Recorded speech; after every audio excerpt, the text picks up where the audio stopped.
How do you create a virtual background in Zoom? You may have been on a call where somebody had a fancy branded background or they used virtual backgrounds in some clever way, and you may want to be creating your own. And so in this video, I'm going to share really quick how to do it, but also I'm going to unpack some really creative things that you can do with virtual backgrounds, as well as give you a bunch of free virtual backgrounds that will help spark more connection and engagement in your meetings.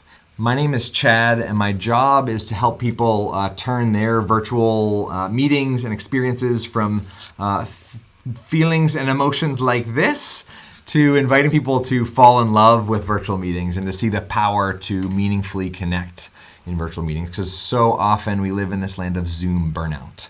So without further ado, let's get into it.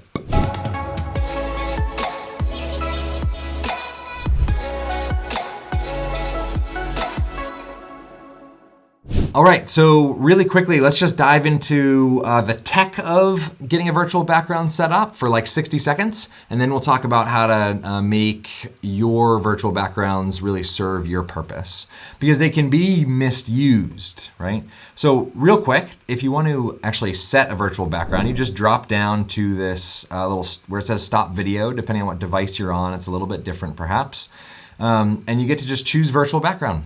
And you have a couple stock images that Zoom gives you, from San Francisco to space to, you can set video backgrounds, so you can be hanging out at the beach.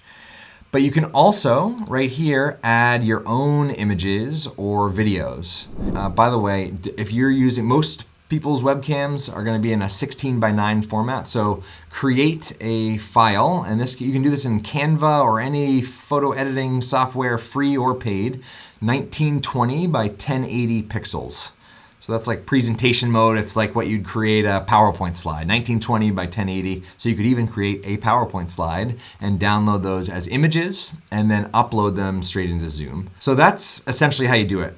Personally, our team uses Canva to create virtual backgrounds. And if you just want some meaningful, useful virtual backgrounds, I'm going to give you some right now, and also show you some creative ways to use virtual backgrounds more effectively. Because I think sometimes, or oftentimes, virtual backgrounds are used ineffectively. So let's have an example. So you may, right, want to set a virtual background. You're like, oh, such good ambiance, hanging out in the northern lights. It's so lovely. I would say that not only is this distracting to people, but it's also, virtual backgrounds can create a level of inauthenticity. And so I really advocate in my work, working with some of the top organizations and universities on the planet, I advocate using virtual backgrounds as wallpaper, temporary wallpaper.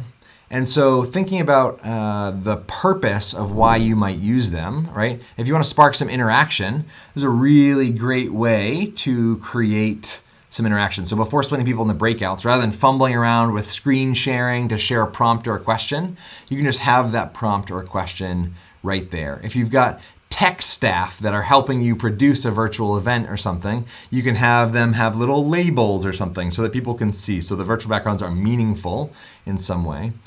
I'll also use them to create connection at scale. And so really cool to just be able to say, hey, this is my son Otto. I would love to invite you to wear his hat. He just loves, has this ability to be curious and learn in a way that as adults we've lost, right? So do you see how I'm using that virtual background just temporarily? Because also, unless you have a green screen, and even if you do have a green screen, like it looks kind of weird, right? It's like you look like you're not even a real person. And I think that not only is distracting, but I think it can be disconnecting.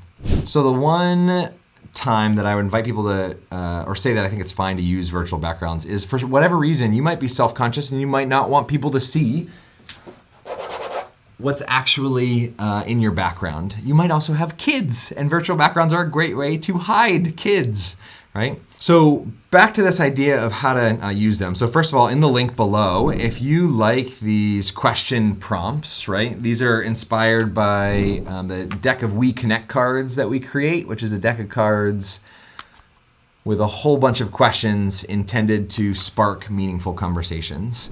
And so if you want to download a whole set of these questions to use as connection before content, Icebreaker is a little bit of mix-up for your group. Feel free to download them. The URL in the link below is weand.me/free.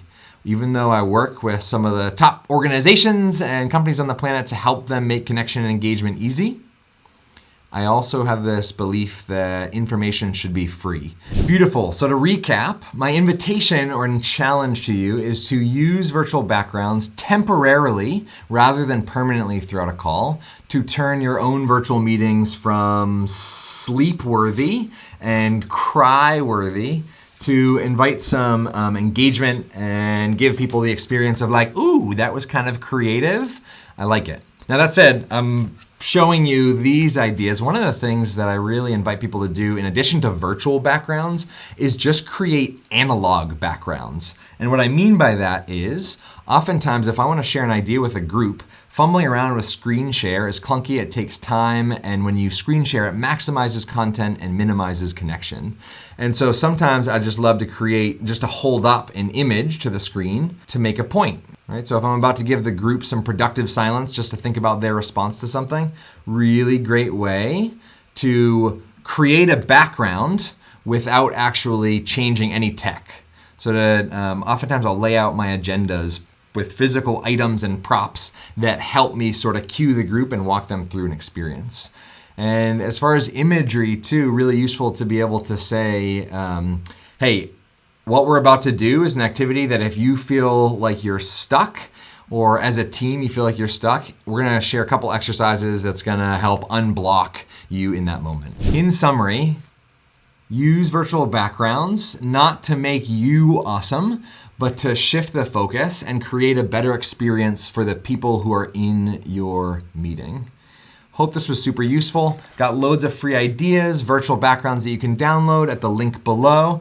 If you liked these cards and you want to create your own analog background, they're called We Engage cards, and you can find those in our connection toolkit in the link below. You should totally have an awesome day. Don't use virtual backgrounds in stupid ways.